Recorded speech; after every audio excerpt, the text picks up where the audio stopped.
Australia, it is law to carry an anchor if you're boating in the salt water, and that's because an anchor in an emergency situation is one piece of equipment that could save you and your vessel. But an anchor is so much more than that, whether you're fishing or diving or socialising, perhaps pulling up somewhere for the night.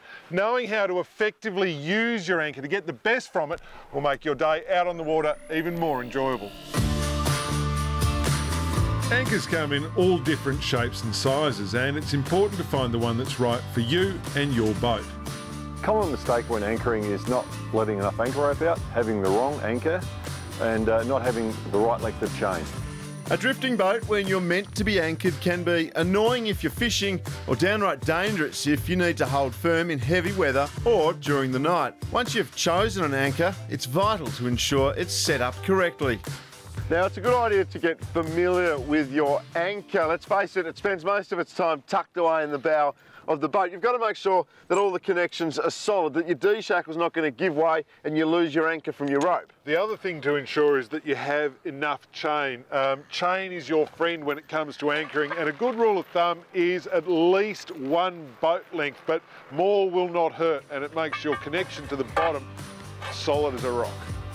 With a well set up anchor and at least one boat length of chain, the next trick is to ensure you let out enough rope. For most situations, there's a pretty simple ratio to remember. The normal rule for anchoring is if it's a good day and you haven't got much breeze, you only want to put about 3 times the depth out. But if it's starting to get a little bit windier, you probably want to look at putting at least 5 times your depth out. Yep, let it rip.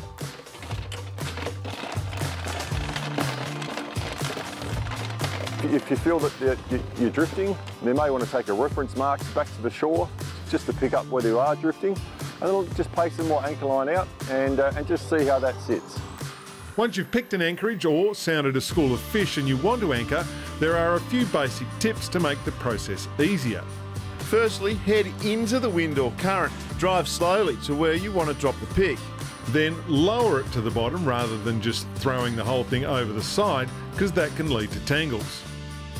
As the person on the bow drops the anchor, just put the boat in reverse, reverse off, and it'll all lay out nicely. Remember, if there's other boats around you, that you will swing around the anchor as the tide turns, so just bear that in mind. And once you're anchored, take a point of reference off the land. That way you'll know if you're dragging. The most important thing, if you don't have an anchor winch, it's someone else to pull it up.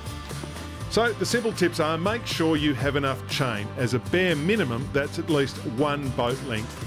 Let out enough rope. Remember, 3 times the amount of rope to the depth of water you are in. Slowly reverse off the spot as the anchor is deployed. Give yourself plenty of swinging room and take a point of reference off the land, or set your anchor alarm on your GPS to ensure you're not drifting.